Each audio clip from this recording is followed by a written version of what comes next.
Called into the 13-man England squad to face India for the first of 5 tests this summer. He's been injured after punching a locker in the West Indies.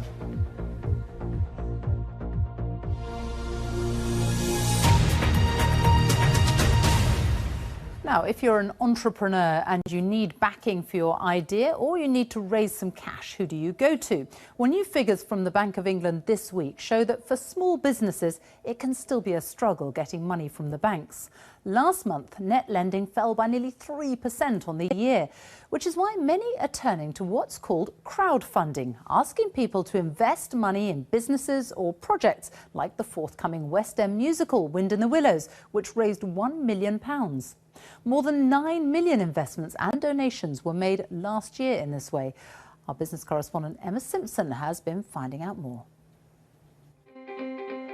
We're looking to raise £80,000 and we're offering 40% of our company for this. We sell a number of different types of yarn for a number of different crafts. So what do these businesses and projects have in common?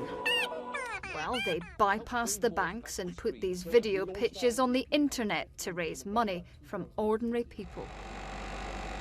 It's not easy getting the cash flowing for any new business. Here they make dairy and gluten-free chocolate. It's a roaring success. Trouble was they couldn't raise the £60,000 to buy more machines to meet demand. We went backwards and forwards to many banks and we spent months and we got nowhere with the banks. They weren't interested. But within 24 hours of going to crowdfunding, we had all the money we were asking for. I've followed Doncaster Rovers all my life. Crowdfunding is catching on fast. Right now, Louis from the band One Direction is trying to raise £2 million for his club Doncaster Rovers. So how does crowdfunding work? Well, it's fairly simple. If one person invests £100, for instance, that's not going to go very far.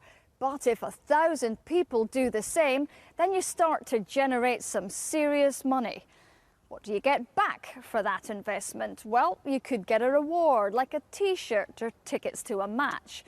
Or if you're lending to an established business, you could earn interest, plus get your original investment back.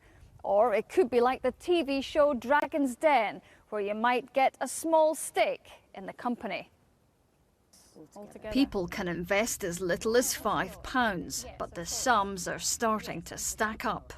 Crowdfunding really is coming of age. It's not a niche proposition anymore, not when you have 9 million people in the UK participating, 650,000 projects funded. This small chain is also serving up what it calls a burrito bond to fund expansion.